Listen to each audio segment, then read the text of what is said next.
Pemirsa, peristiwa angin kencang disertai hujan lebat melanda wilayah Boyolali, Jawa Tengah, menyebabkan sejumlah pohon tumbang sehingga menutup akses jalan serta menimpa rumah warga.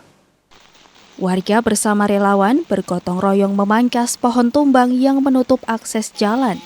Pohon tumbang ini tepatnya berada di Kelurahan Kiringan, Kecamatan Boyolali, Kabupaten Boyolali, Jawa Tengah pada Kamis siang.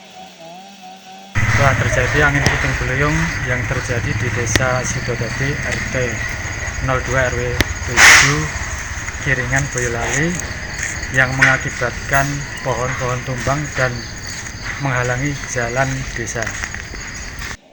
Selain menutup akses jalan, pohon tumbang juga menimpa rumah warga. Meski tidak menimbulkan korban jiwa, warga diimbau tetap berhati-hati dan waspada menghadapi kondisi cuaca yang terjadi akhir-akhir ini. Kontributor Boyolali, Jawa Tengah, Wahyudian Pratama, MTA TV.